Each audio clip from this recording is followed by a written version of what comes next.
Good afternoon, everybody, and a warm welcome to this session on the practical side of social inclusion, organized by the Dutch government along with the World Bank Group and Notaris. Today, we will talk about do's and don'ts when practicing social inclusion and water climate adaptation. This session is a direct follow-up of our session yesterday, which was about where we stand with enabling social inclusion. My name is Matthijs Selmans, and I will be your host for this session.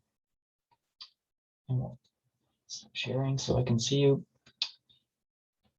Today's goal is to identify the top 5 do's and don'ts when practicing social inclusion and water climate adaptation. We will engage with experts to provide answers to these questions, and we will ask you, the audience, to vote on the results. Yesterday, we talked about where we stand with social inclusion. The main conclusion was that while we are all, as development partners, trying to improve, it's not quite sufficient yet, and an inclusive approach needs to recognize and balance local incentives and politics. We often don't go that far. It's not about how many people you include, but about how you engage with local dynamics. Quality is more important than quantity. For that purpose, a behavior change is necessary when tackling climate change.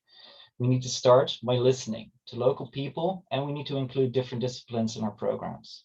We need to redesign our approach to be inclusive from the start and include experts that were trained on social inclusions, not just engineers. And the only way we can improve our practice is by learning from each other. No one can improve social inclusion alone. We need to partner up and act now.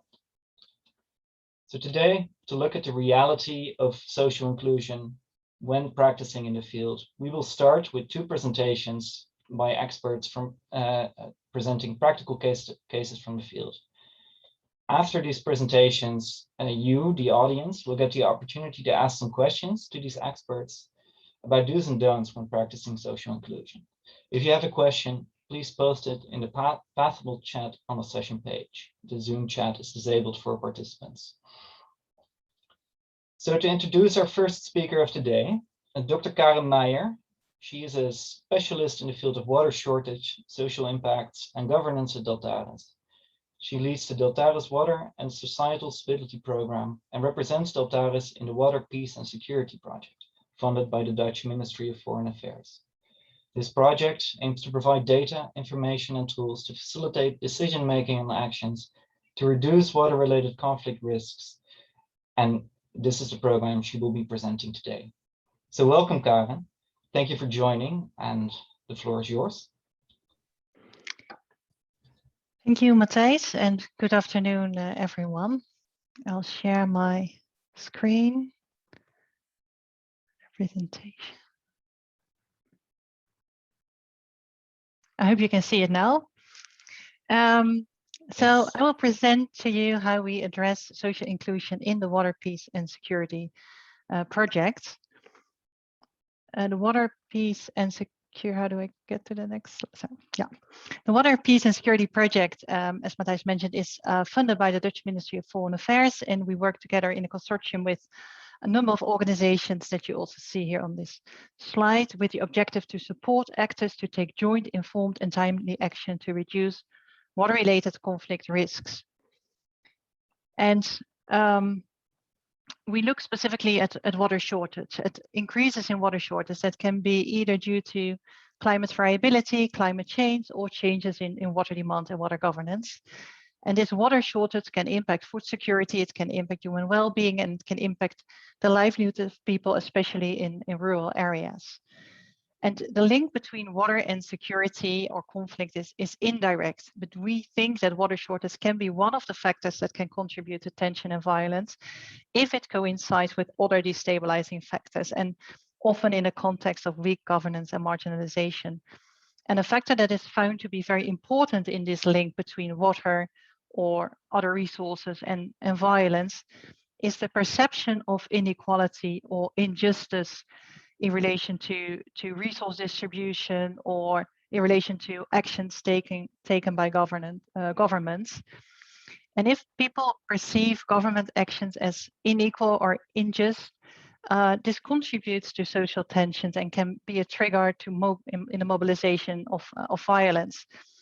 So because this inequality and injustice is such an important factor, we also see social inclusion in water management as very important to reduce the role of water as a trigger of conflict. So that is what we are working on in the Water Peace and Security project. And as Water Peace and Security Consortium, we are developing an integrated and inclusive approach in 3 ways. We engage with local actors at multiple levels. We develop innovative methods to develop a joint understanding of the system dynamics, so the dynamics between the water and societal system. And we work on assessing distributed impacts of changes in water availability. And I'll say a little bit more about each of these 3 points in the context of the work that we're doing in Mali. So just a little bit of background on the situation in Mali. We are focusing on the inner Niger Delta in the center of Mali. And the inner Niger Delta is a very large wetland area. It's about 15,000 to 20,000 square kilometers of inundated area annually, which also falls dry in the dry season. And this wetland provides ecosystem services that form the livelihood basis of around 2 million people who depend on agriculture, mainly rice farming, on fisheries, or on cattle herding. And there's already an increase in community level violence, especially since 2018. And there is a fear that that may further aggravate if the availability of water-related ecosystem services reduces. And the services could reduce as a result of climate change, but also because of planned policies. For example, the green area that you see here is an irrigation area managed by Office du Niger, which is planned to be expanded quite a lot. So that will lead to a larger abstraction of water that can no longer flow here to the downstream inner Niger Delta. And there are also plans to build a new dam upstream in Guinea.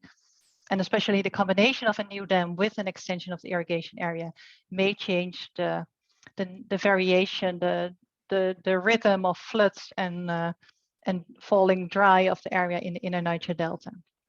So there is a fear that such developments may change the resource availability and further aggravate the conflicts. So now back to those 3 types of activities that we're doing.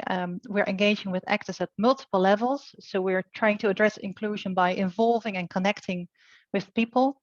At the national level in Bamako, we mainly work with government representatives to jointly analyze the links between water and society and how the policies people are working on could influence those links.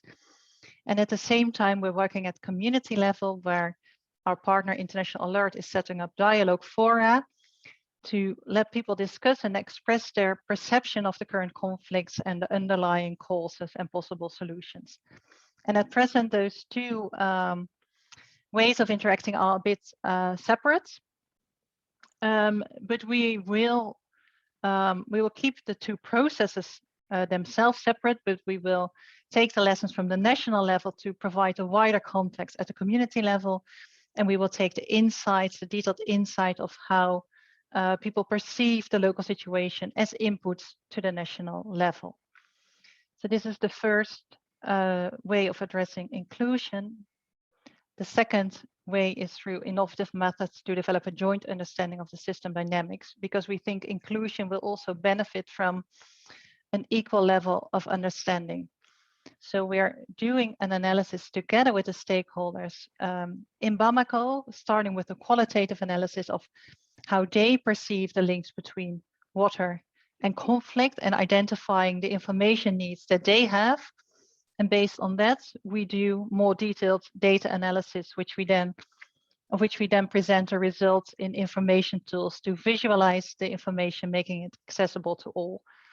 And we realize that also some of these information tools may still be black box to many people. So we're also considering whether maybe the use of infographics or other types of visualizations can help to obtain a more equal or shared insight in how the system functions.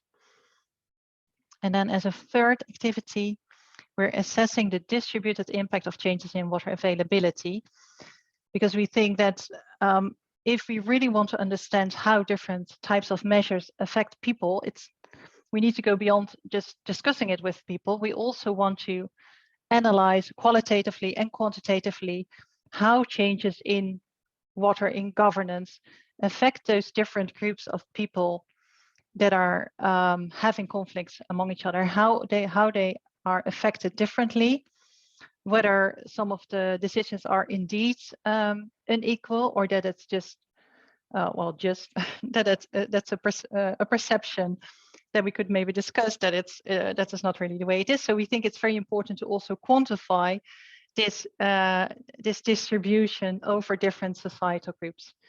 And we're working with a group of experts in Mali to develop an agent-based model to further analyze how the governance of resources, the access different agents have to resources, how that affects their resentment towards other agents that may result in violence. So I now present this as 3 different or separate activities, but in reality, it's a process where they enhance each other. So the analysis of the distributed impacts will be fed into the participatory analysis with the stakeholders at national level, which we then, and we see this participatory analysis actually as a tool for informed stakeholder engagement. So that brings me already to my final remarks. As Water, Peace and Security Consortium, we work on an integrated and inclusive approach to address water-related security risks. This is a work in progress. We don't have all the answers yet, but we learn as we progress, and we are really trying to engage and inform the different actors that we work with. And we think that inclusion requires involving various actors and to jointly develop a good understanding of the system. We think that's a key element, and we see different roles in this for different organizations. So in the current case, in our Water, Peace and Security project in Mali, it's local NGOs that organize the engagement, it's research organizations that develop information or provide training. And one lesson we can draw already is that to do this well, you need to cooperate intensively and over a longer period of time to really make sure that engagement of stakeholders and information generation are not two separate processes, but it's really a joint approach in which we do participatory information generation as a way to increase engagement. And that is something that, well, it requires time, and it requires from the different types of organizations that are involved to really commit to such a joint process. So thank you very much for your attention. Thank you very much, Karen, on these important and very practical points, actually, and lessons learned from your work in Mali, the integration between process and content, and the cooperation between organizations is a very important point. To move on to our second speaker of today, our second presenter, is Gregory Vanessa. And Gregory is managing partner of the Water Agency, a social enterprise that connects local and international water organizations to collaborate for safe and clear water in Asia. Through its water hubs in Myanmar, Indonesia, Australia, Vietnam, and China, the Water Agency supports projects on the ground, providing services related to project management, stakeholder engagement, matchmaking, and education. Since 2018, Gregory leads the Taketa Climate Adaptation Project in Yangon, Myanmar. Good to have you on board, Gregory, and you can take it away. All right, thanks, Matthijs. I hope you can see my screen already. We can. Good, good. Thanks, everyone, for joining this session. It's a real pleasure to share with you some of our experiences relating to the Taketa Climate Adaptation Project, which by every standard, I think, is a very practical and hands-on climate adaptation project that we have been undertaken for the last almost 3 years in the city of Yangon in Myanmar. It might be good to emphasize that this project is still ongoing, even though I think most of you are quite aware that Myanmar is going through what might be the worst crisis they have ever faced. For the project itself that started with the health crisis due to COVID in 2020. But since February this year, as the military took over the country, of course, Myanmar is also witnessing an unprecedented political crisis, which is resulting in an economic and humanitarian crisis. These developments have had a huge impact on our project and a huge impact on many of the people that are very dear to us that we have worked with for those years. The people in our own team who are based in Yangon, but also the communities that we work with. I guess if anything, it has made us even more determined to stand by them and continue supporting them any way we can. The water climate crisis that has been unfolding in Myanmar already for many years is not going away. So our work is still very important, and in that very grateful also to the Dutch government for their continued support. So going back a little bit, this project started already back in 2018. The chief minister at that time made a call for action, asking international partners to help him to make the city of Yangon more climate resilient, focusing on increasing water scarcity as well as flooding, an interest in considering not only institutional approaches, but also more bottom-up community-driven climate adaptation approaches. The water agency took up that challenge. We formed a coalition of partners that you can see below. We formed a team of more than 20 local and international experts and started really doing our research into the different problems and opportunities. We got assigned to a part of the city called Taketa. Taketa is one of the most water scarce, but also most flood prone townships in Yangon. And as we went forward in the first year, we started zooming in on one particular neighborhood called Ward 5. You see it encircled here on the map. Yeah, and that has really become our second home over the last few years. Just over 7,000 people living here. It's a lower middle income neighborhood. It's being affected by, sort of like a deadly mix of issues. There is no pipe water supply. There's a lot of pollution. There is no sewer system. Water flows through mostly open drains. There is flooding in the monsoon season. There is not a lot happening in terms of institutional improvement in this area. So really what we have been focusing on is seeing how we can, through very practical interventions, and you see a list of examples here. Clearly, these are not sort of very innovative or high-tech interventions, but it is really the participatory and community-driven approach that is realizing the result that we're looking for, which is giving a community empowering the community and giving them the confidence to take on challenges themselves. And frankly, looking at the situation now where the government is really more turning against people than helping them, I think this has been an even more valuable approach to take.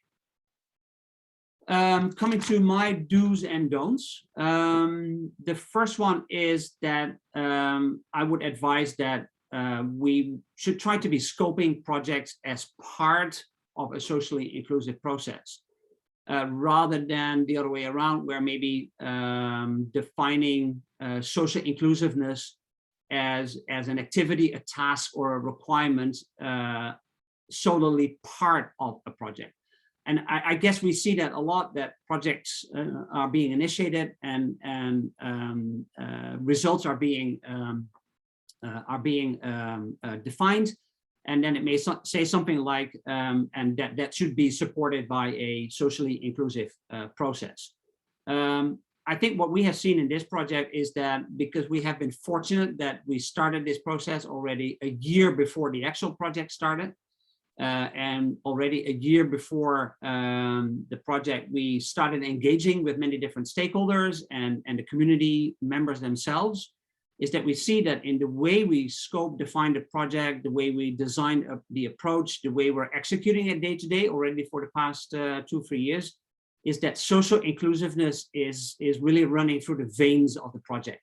I was making a bit of a provocative statement earlier this week on LinkedIn announcing this session that we literally didn't mention the word inclusiveness during this whole project, and I looked it up through all of the documents we created.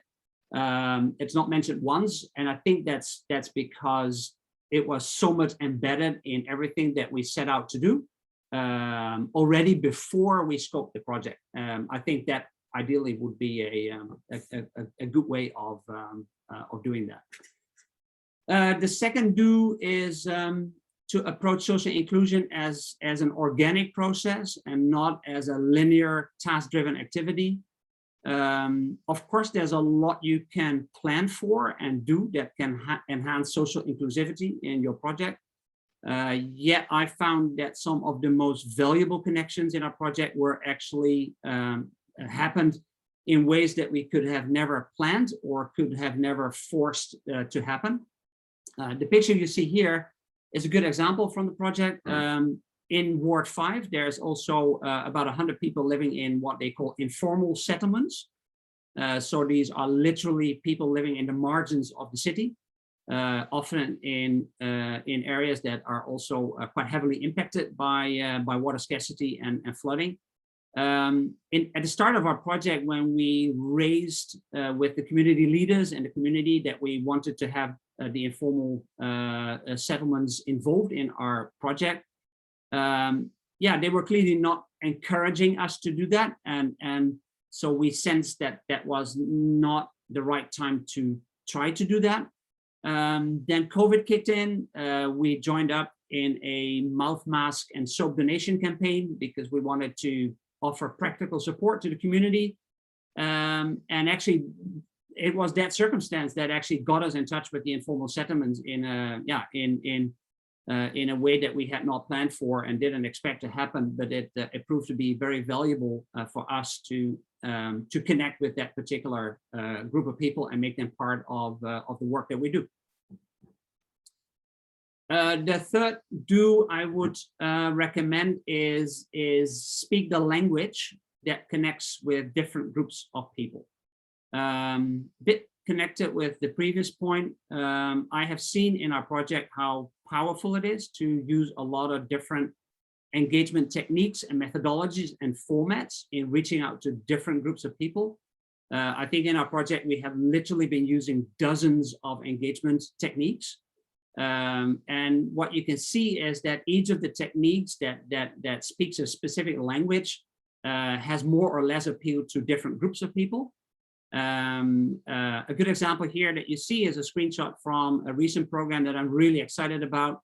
We're working with UN Habitat and the Block by Block Foundation to use Minecraft as an online stakeholder and community engagement tool. We've just been completing the first series of classes with a group of members from the community. And really what this brought out to the fore is the opinion and vision by young people that this is a language they speak. They would not be showing up maybe for an evening community consultation or something else you might do, but this appeals to them. And we just completed 12 sessions in which youngsters have been really been engaging with us on the water issues that they face and how they dream about a more climate resilient neighborhood. Speaking the right language and using that as a natural way of connecting with different groups of people, I think is definitely a good recommendation. Do I still have time, Matthijs? Let's say 1 more minute. Okay.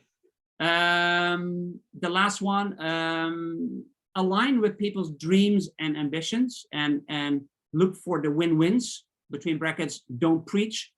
As I said, we never talked about inclusivity in this project. I think what we have really found a good way of doing is indeed connecting with what matters to people personally in the way of how they live their lives and the things they are looking for. And frankly, these are often things that are not directly connected with water and climate. People might be concerned about education for their kids, about safety on the street, about having an income for the family. We made some mistakes early on, particularly with this guy you see here. He's the ward officer, quite a stern man and not easy to work with. Initially, I think we didn't approach him the right way. We talked about water with him, but actually he wanted to talk about his ambition of being a leader for his community and running for election. As soon as that sort of penny dropped with us, like what's in it for him to support us, actually everything became a lot easier. And I think going forward, that's definitely something that we have been keeping in mind. I have more do's and don'ts, but maybe this is enough for now. Thanks a lot for your attention. Please contact me if you'd like to know more about this project. Yeah, back to you, Matthijs. Thanks, Gregor, for your heartfelt and very practical presentation on what we can actually do when we're working in the field. I think it's a good example of how to do something very concrete when working in a highly challenging situation. It was very good to see. I would like to open the floor to some questions. I don't think there was anything in the chat, so I'd like to welcome everybody to, I see a question now appearing from Jeannette Kloosterman from Simavi. I will read the question. My question is, if you also pay attention to gender dynamics in your planning process of participatory analysis and data gathering, or this because of the crucial roles and relationship women have with water? I think to both of you, Karen and Gregor, do you pay attention to gender issues? Karen, maybe you first. Yes, we do address gender, especially now in our analysis of how different people are affected by and how people respond differently in relation to the availability of resources in the Niger Delta, and also in relation to extremist violence. We understand that both men and women have roles, but very different types of roles. So we try to address that as well as we can. Yeah. Thanks for asking. Of course. Gregor, anything to add? Yeah, I think if you do a community-based project, then it's quite. I think we all understand how important the role of women is in relation to water. They have a huge role in our project. Like I said before, it takes some let's say some smartness in how you give them the voice that they should bring to the project. We use some consultation techniques that allowed us to, in a quite a natural way, but still to separate the boys from the girls, literally. We didn't want to have consultations in which men would be overpowering women in engagements that we had. So we found ways of bringing people together, but still giving a very powerful voice to women in those consultations. And we have seen that, I think that foundation also led to many women actually becoming part of the different sort of topical groups that we have formed over the duration of the project. Yeah. Okay, thank you very much. Those are two very clear answers. If there are any other questions, you have a chance to post them in the chat now. So far, there is no other question in the chat, Matthijs. No. Okay. Jeanette says, thank you. I think we can, before we move on to the panel, is there anything, Karen or Gregor, you would like to add for now on specific do's and don'ts, since we have a few extra minutes left? Not from my side. Not from Gregor. Karen?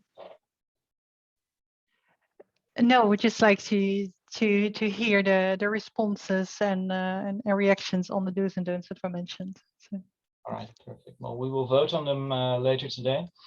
If there are any questions, please put them in the Pathful chat, and then I suggest we move on to the panel discussion. So to reflect on the insights given today and go into more detail on the do's and don'ts, we have a panel of experts. Our first panelist is Annabelle Kananban. Annabelle is a trained marine biologist and ecologist. She's interested in the application of science and in the management and sustainable use of ecosystems. She has participated in conservation projects at local, regional, and global levels, and is currently the head of office of Wetlands International Philippines. Welcome, Annabelle. Or if you could spotlight her. Our second panelist is Guus Gutjes. Guus is the program manager for the Partners for Water program of the government of the Netherlands. Partners for Water is a bilateral program working on long-term water cooperation for the improvement of water security and water safety in several partner countries. Guus has experience in landscape development, water resource management, and nature conservation in several countries around the world. Thanks, Guus, and also welcome. And our third panelist is Margaret Arnold. Margaret is the World Bank's global lead on the social dimensions of climate change. She leads work on social resilience, just transitions for all, and locally led approaches to addressing climate change. She also serves as one of the bank's global coordinators for Indigenous peoples issues. Margaret has been with the World Bank since 1995 and was part of a two-person team that established the World Bank's first unit focused on natural hazard risk management in 1998. He is credited with facilitating the bank's recognition of disaster risk reduction as a development priority, and is one of the founders of the Prevention Consortium, and served as head of its secretariat from 2007 to 2009. Good to have you with us, Margaret. Welcome. So to start with you, Annabelle, from your own experience and listening to everything that was said today, what would you say are your main do's and don'ts when practicing social inclusion in water climate adaptation? Oh, there's so many do's. Yeah, I like the participatory approach. It's a very good positive approach. It's not only able to allow you to gather the data and information on traditional knowledge or resource uses, but it also gives you the opportunity to build trust and confidence. And in the presentation of Karen, she pointed out that this knowledge and information that were gathered in the community level were provided as inputs into the national discussion, the national dialogue. So that's very good. The involvement of stakeholders in upstream and downstream of a river basin, just like the case in Mali, that's very, very important, because there are different resource users, and the use of water upstream could impact on the use of water downstream, and that can really cause conflict.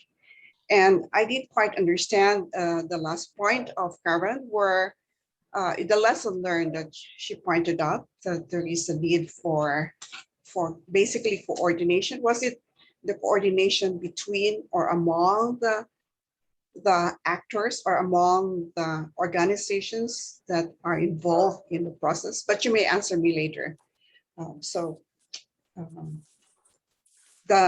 With regards to the case in Myanmar, yeah, agree on all the do's. That's really important. And it certainly affirms the knowledge that we have gained here in the Philippines, that you do not impose, or do not, as an external facilitator, impose on the community what are the solutions. Instead, you gather their aspirations and help them come up with a solution to the problem that they are facing. That's all from me. Thank you, Annabelle. Thank you also for your direct responses to the presentations. That's very useful.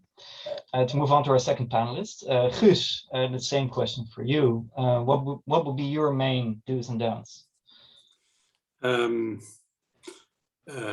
think I would see it from, I try to see it from my perspective as a program manager, so more from the a bit more from the donor side. Well, one of the things is I'm running into is the importance of symmetry between partners. So between how do you balance practices, so the practices that are ongoing, and the ambitions that we have if you talk about participation of consultation. So it's quite a thing. It's culturally, or it's embedded culture, or all these kind of things play a big role, I think. And let's see, from our side, the donor perspective, for example, we are enthusiastic. We want to go ahead with inclusion, but there is another side to it. Second thing about the do's is including biodiversity. Nature itself, or biodiversity itself, can't participate, can't be consulted, right? So how do we do that?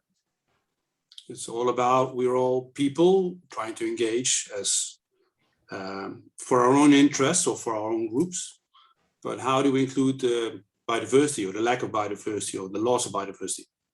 I think that's a big issue, and it's becoming bigger and bigger. The don'ts, well, time stress in product and program identification and formulation. It's happening the whole time, right? There are budgets, there are ideas, and how to go to the formulation or the identification of projects and programs without losing the touch with the local setting or the regional setting. I find that very hard, actually, to find a good balance in that. And a question from my side as well is that if you want to learn about participation, consultation, about inclusiveness, it's a learning cycle, right? So we need to learn from all kinds of projects and programs and contexts that we have. But there's so much pressure nowadays on short-term project cycles and policies. So do we have the patience and the interest, really, to learn? Especially with all this urgency that's going on now, it will be more and more about climate adaptation. We're just scratching the surface, right? So it's going to be more and more. So everyone says we have to implement, but how do you learn? Give yourself the time to learn. So these are the do's and don'ts and questions marks that I have. Thank you, Guus. Very valid and important points, I think. Also issues that we haven't quite tackled yet. So thanks for your contribution here. Moving on to you, Margaret. You've been working on these issues for quite some time. So I'd be interested to know what your view is on the main do's and don'ts when practicing social inclusion. Well, thanks, Matthias, and thanks for having me. I think the way I would frame them very much resonates with the points that both Karen and Gregor mentioned. And I'll start with the don'ts. I would say the first one is, don't treat community members as beneficiaries, clients, or recipients of aid and projects, right? They are partners. People have a lot to bring to the table based on their lived experience. Traditional knowledge is and sort of autonomous adaptation strategies are often undermined when people come from the outside and and bring, technical solutions. So we really have to work as equal partners.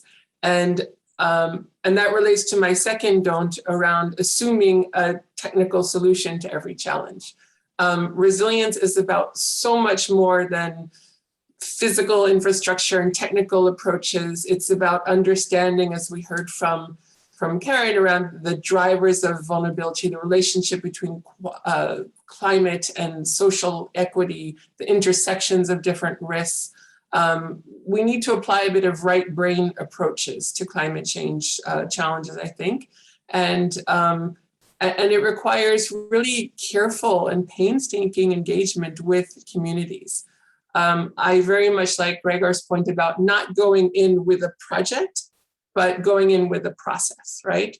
So I'll quickly, and I wanted to give a quick example of that, because I think it presents a challenge to a lot of us coming in, because we come from technical backgrounds and we come with, funded projects where we have put in proposals for, and we, are going there to implement a project. And we kind of have to work against our own incentive systems sometimes. So I think in terms of the do's, I would say, ask a lot of questions, ask particularly about who's being represented here, whose voice is who's speaking the loudest, who are you not hearing from? We can't assume that communities are homogeneous. We often talk about communities, but don't define what we mean by that. And then my final do would be just to get out of the way of communities, right? You want to support processes and systems, governance systems is what we're talking about. And then you can trust communities, and communities can innovate and fail and try and fail, right? But we have to trust them to do that, and we can. And I think that often this means that we, when we talk about community-based projects, we end up doing kind of smallish boutique projects, but we need to operate at scale. So this is really about building systems of governance, facilitating meaningful partnerships between citizens and their local and national authorities. And if I can, I'll just give one quick example from our bank work, where we're working in Kenya to help the government operationalize their national climate change action plan through a program called Financing Locally Led Climate Action. And this is a program where we're scaling up from pilots that were done in 5 counties. Kenya has been devolving their government since 2012. They have 47 county governments and local and below ward governments below that. And so we're trying to take this to a national scale, all 47 counties, by capitalizing a national climate change fund that goes down to counties, establishes county level climate change funds. And it goes in 2 grants. One is a smaller grant, that's what we call an institutional grant, to build the capacity of local and county authorities to work in partnership with their citizens around identifying the challenges and coming up with the solutions. So putting that capacity and those systems in place. That unlocks a larger grant where we then fund the plans and the priorities that people have identified.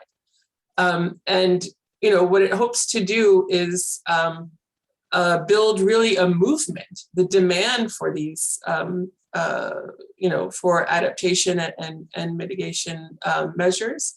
We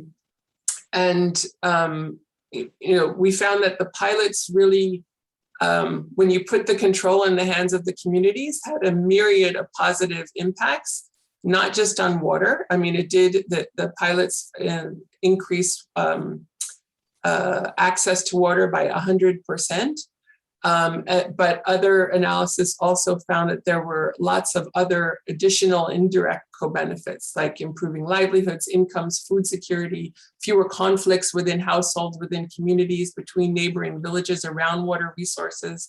So we're trying to scale that up to a national level and just really build the systems so that we can get out of the way and let communities do what, drive their own development and adaptation agenda. Thanks. Thanks, Margaret, for these great points. Don't treat them as clients, treat them as partners. I think we've heard you well on that, and get out of the way. I'd like to open the floor to the three of you to maybe respond to each other. So who would like to go first?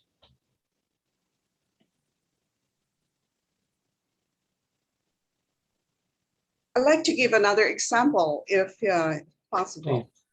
Yeah, please, thanks.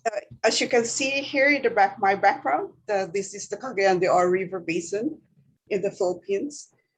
We have a work package to reduce the risk to flooding. This is because there was major flooding resulting from a typhoon that caused the loss of lives and property downstream in the urban area. So the solution of the group, the multi-stakeholder group downstream, is to restore the forest. And we were very fortunate that RVO gave us a grant is to improve the water quality, supply the water quality, and a work package for this reducing the risk to flooding. And we partner with the multi-stakeholder platform and an arm of a private company that works with indigenous people. And the approach towards the restoration of the forest is not just, okay, let's plant here because it's denuded, but the approach is called rainforestation, wherein the Hinileben Foundation Incorporated works with the indigenous people, builds their respect for the environment. And then once that's secured or enhanced, they build the community garden, which will be the source of food. And once that's done, then they build the livelihood, backyard livelihood for cashless growing coffee and grain. And then after their basic needs, food on their table, money in their pockets, then they are now ready to participate. This is different from consultation. Participate in the actual replanting of the forest.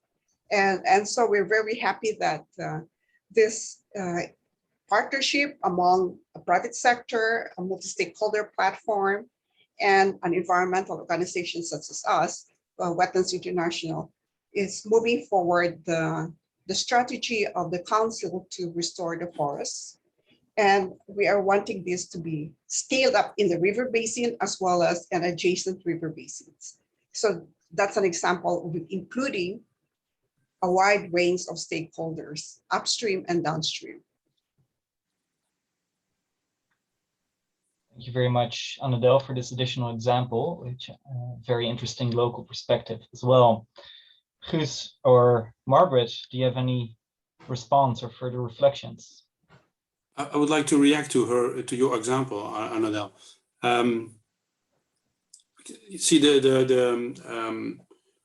I think the problem we're facing as well with all the bilateral cooperation or the investments that we're doing is that also the tension between, even here in Holland, the tension between what we do as a central government and what's happening right in the field, where the people are living, where so the dynamics is very different. And how do you cope with that in that situation? For example, you are intervening right in a river basin. You try to improve it. How does the central government react to that?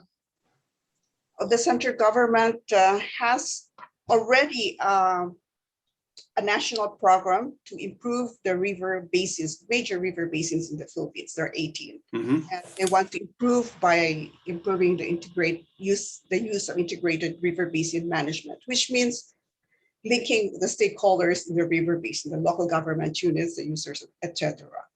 So they're happy with that. They're happy with the fact that we are assisting in the operationalization of the mandate that they were given. And does that mean that you also have did it take a long time for the central government to adopt this participatory approach on river basin management? Or was it just a normal way to go ahead? No, the integrated river basin approach has been here in the Philippines for a long time. Oh, yeah, okay. But the concept of integrated coastal zone management, integrated river basin management, integrated water management has been here for a long time, but it's the actual operationalization of this in the field has been lacking behind the theory. So yeah, we're very happy that the Cagayan or River Basin is considered to be the forerunner of the actual operationalization of this approach. Okay. Thank you both for this very interesting discussion. We in a moment we have to move on to our vote because we are running out of time a little bit. Margaret, do you have any last comments to make on this discussion?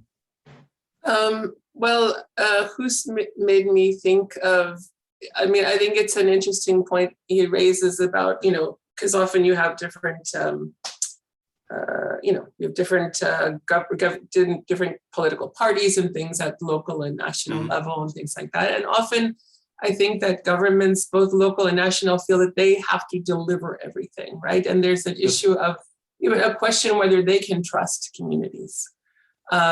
And I think from our experience, we've worked a lot on what we call community-driven development, in which you work, World Bank always works through national government, but there's policies and mechanisms in place for the funding to flow to the local level through community block grants. And often those have started as pilot projects. And then once governments have seen that they're more cost effective, they're more sustainable because people are owning them and the results are better, and they can trust communities, that those tend to grow.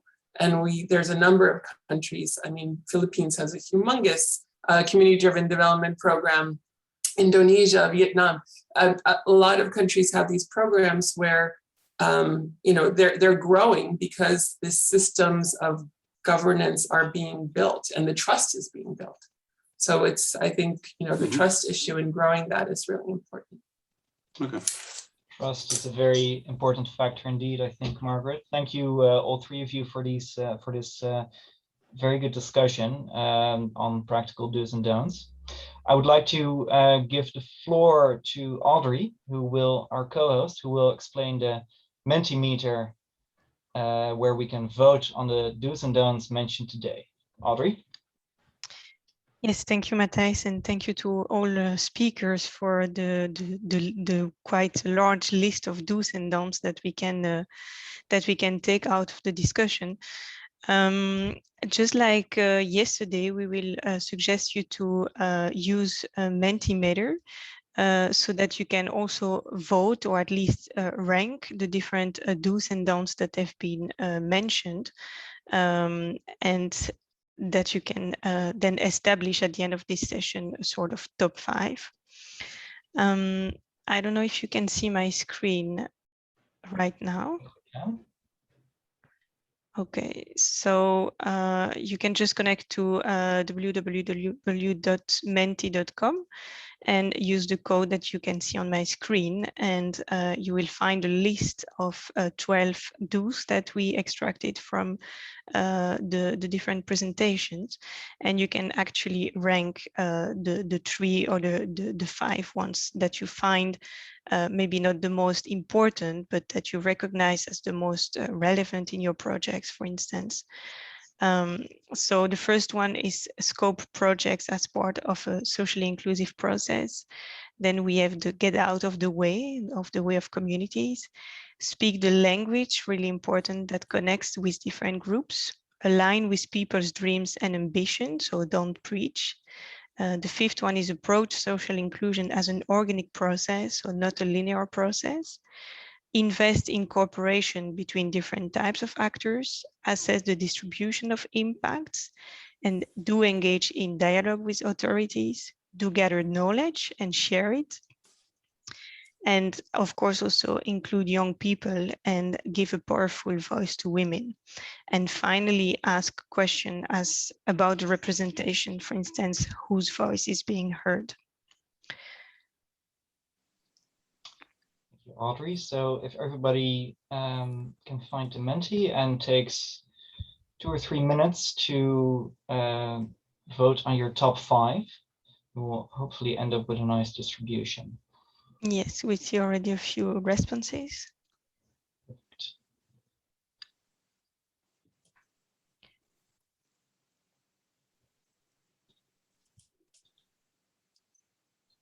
And of course, our presenters and panel members are invited to vote as well.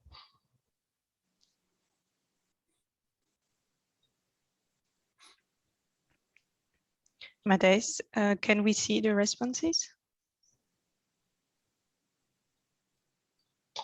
I think on my screen you should see, at the moment it is mainly approach social inclusion as an organic process. That has the most votes. I think we can still wait a few minutes. Yep.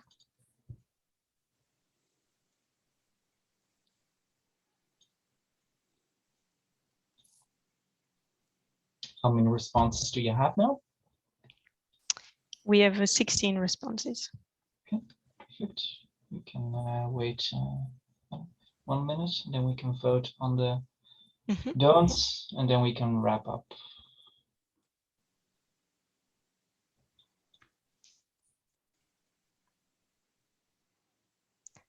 Okay, so we now have 20 answers, and so still approach social inclusion as an organic process is seen as the most important. Next to that, do gather the knowledge and share it with the community for validation. And now speak the language that connects with different groups is just as second. But we see also quite a balanced answer, and of course all those do's and don'ts are important. So I suggest that we move to the don'ts. Yep. I see that some people already voted on their don'ts. So there is a list here of 9, and you can choose as well the ones that you want to rank as top 3 or top 5.